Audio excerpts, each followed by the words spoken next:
इंतहाई इंतहाई बदकिस्मती की बात यह है कि किसी दोस्त की पोस्ट मेरी नज़रों से गुजरी और मेरे रोंगटे खड़े हो गए। उसने कहा 1971 में हमने पाकिस्तान से अलहदगी इख्तियार नहीं की थी, हमने न्यूट्रल से आज़ादी हासिल की थी, जिसकी वजह से आज बांग्लादेश कहाँ से कहाँ चला गया है और हम पाकिस्तानी डे बाई डे नीचे से नीचे जा रहे हैं। 14 जमातों का नेगेटिव एजेंडा खड़ा है, 14 जमातों की वो चोर बाजारी खड़ी है, वो तजर्बा खड़ा है जो उन्होंने वक्तन फ़वक्तन हुकूमतों में आकर अवाम का खून निचोड़ने के लिए अब तजर्बात किए हैं। 14 जमातों के नवाजे हुए वो पुलिस में, वो एजेंसियों में बंदे खड़े हैं जिनको आउट ऑफ वे भर्तियाँ भी दी गई, जिनको आउट ऑफ वे प्रमोशंस भी दी गई, जिनको नवाजा क्या, जिन्हें कहा गया हमें ना छेड़ें, खाएँ मौज करें, कि खिलड़ी देड़ के रख दें, हमें कोई परवाह नहीं है। हमारे नेगेटिव को आगे बढ़ाते जाएं, जिसको कहें गोली मार दें, जिसको चाहें उठा लें, जिसको कहें उसके खिलाफ FIR कर दें। ये उन 14 जमातों का नेगेटिव एजेंडा है बेसिकली। उनको तवक्को ही नहीं थी कि अब आवाम जाग गई है, अब आवाम कौम बनने जा रही है। वो रात की तारीकियों में भी घसीट रहे हैं, एक दूसरे के घुटनों को हाथ लगाकर, एक दूसरे की डैडी को हाथ लगाकर, एक दूसरे के रेट लगाकर और ओपन एलानियाँ भी घसीट रहे हैं। और शहबाज शरीफ साहब भी उनका पेट फाड़ के दौलत निकाल, वो सारी दुनिया देख रही है। अब रोटी को चोची कोई नहीं कहता। देखें, ये इंतहाई बदकिस्मती की बात है, ये अलमिया है कि पाकिस्तान की तारीख बदकिस्मती से, ऐसे लटेरों से, मीर जाफरों से, मीर सादकों से भरी पड़ी है जिन्होंने हमेशा अपना नेगेटिव रोल प्ले किया है। और जिसकी वजह से आप देखें कि पाकिस्तान एक टाइम था कि दुनिया को ट्रेनिंग्स देता था। पाकिस्तान एक टाइम था, पाकिस्तान की एयरलाइन की हम बात करें तो सऊदीया जैसी एयरलाइन हमसे सीखकर आज दुनिया की बड़ी एयरलाइन बन गई है। वजह सिर्फ ये थी कि उस वक्त तक मीर जाफ़र और मीर सादिक उस हद तक इन्वॉल्व नहीं हुए थे। अलमिया ये है, बदकिस्मती ये है। फिर 1971 आता है और हमारे सामने, हमारी आंखों के सामने जिनके पास बड़ा मैंडेट था उनसे मैंडेट छीना गया। जिनको आवाम ने नुमाइंदे चुना था उनको उम्मत नहीं दी गई, जिसकी वजह से आज हमारा एक हिस्सा हमसे अलहदा होकर बांग्लादेश बन चुका है। और मैं इत्तफाक करूं या ना करूं, लेकिन ये इंतहाई बदकिस्मती की बात यह है कि किसी दोस्त की पोस्ट मेरी नज़रों से गुजरी और मेरे रोंगटे खड़े हो गए। उसने कहा 1971 में हमने पाकिस्तान से अलहदगी इख्तियार नहीं की थी, हमने न्यूट्रल से आज़ादी हासिल की थी, जिसकी वजह से आज बांग्लादेश कहाँ से कहाँ चला गया है और हम पाकिस्तानी डे बाई डे नीचे से नीचे जा रहे हैं। आप जिस तरीके से बात कर रहे हैं कि न्यूट्रल से आज़ादी हासिल की थी, पहले लोग डरते थे, लेकिन उस डर को हमने इस इलेक्शन के अंदर देखा कि वो खौफ ख़त्म हो गया।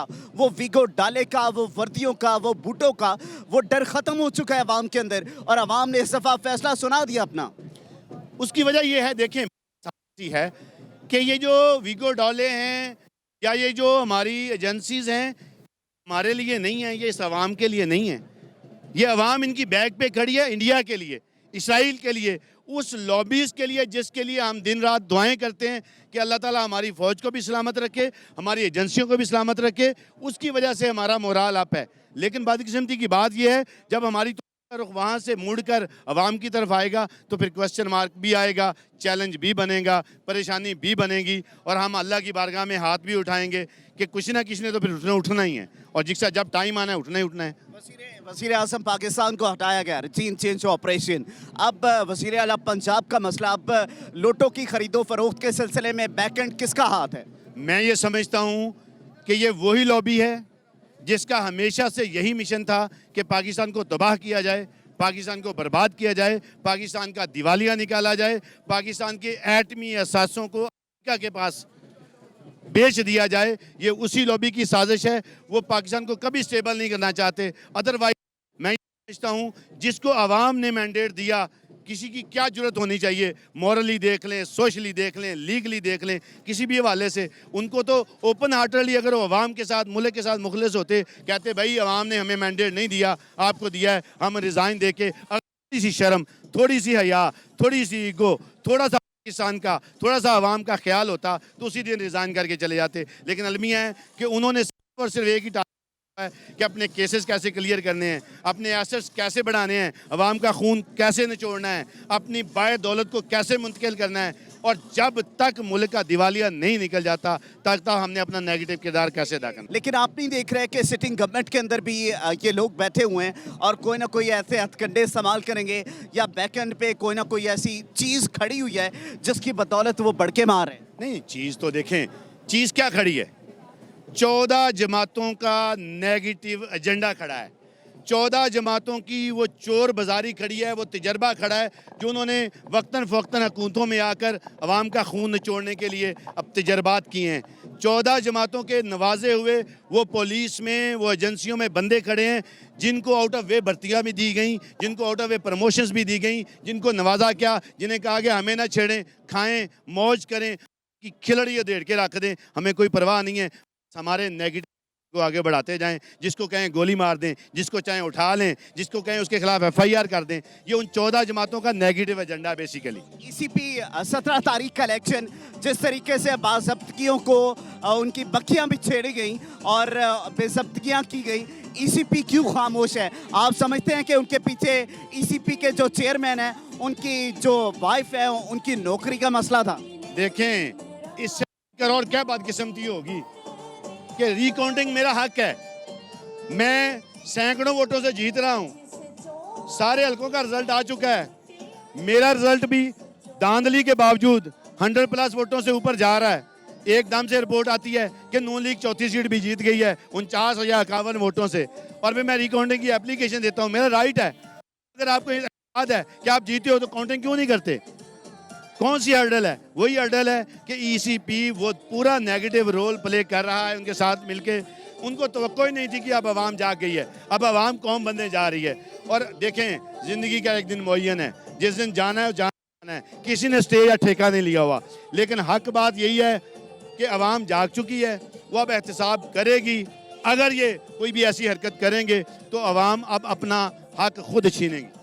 आप क्या देख रहे हैं? जिस तरीके से धमकियां दी रही थी कि आर्टिकल 6 लगाया जाएगा, तो आप कानूनी नुक्ता नज़र से क्या देख रहे हैं? ऐसे कैसे आर्टिकल 6 लग सकता है? देखें जी, आर्टिकल 6 की जहाँ तक बात है ना, बीइंग एडवोकेट मैं ये जानता हूँ, मैं ये समझता हूँ कि अगर आर्टिकल 6 का बुनियादी मकसद क्या था। आर्टिकल 6 का एक ही बुनियादी मकसद था जो अमेंडमेंट की गई थी कि ये जो अवाम के मैंडेट पे शब खून मारा जाता है, मार्शल नाफिज किया जाता है, जो मार्शल नाफिज करे उसके खिलाफ ये आर्टिकल 6 लगाया जाए। अदरवाइज तो मजिस्ट्रेट्स के अहकामात के खिलाफ सेशन कोर्ट में, सेशन के अहकामात के खिलाफ हाई कोर्ट में, हाई कोर्ट के अहकामात के खिलाफ सुप्रीम कोर्ट में, वो सारे जो जजेस की जो लाइन है वो गैर कानूनी जो है वो करते हैं। ऊपर वाली अदालत जिस भी आर्डर को डिनाई करती है, इसका मतलब है नीचे वाले ने वो ज्यादती की है, तो इसका मतलब उसका आर्टिकल 6 लगा के हैंग कर देंगे। ये तो फिर पूरी सोसाइटी तितर-बतर हो जाएगी, मकसद ही दफन हो जाएगा। ये सियासी मैनिपुलेटिंग के लिए कभी ना यूज़ होना चाहिए, ना यूज़ हो सकता है। PK में तो पाकिस्तान तहरीक इंसाफ का राज है, पंजाब के अंदर भी फैसला होने जा रहा है, अब बल्ले का रुख सिंध की तरफ जाने वाला है। PTI का राज नहीं है, KPK की आवाम सबसे पहले उठी, हम खराज तहसीन पेश करते हैं, वहाँ आवाम का राज है, वहाँ तहरीक इंसाफ की सूरत में आवाम का राज है।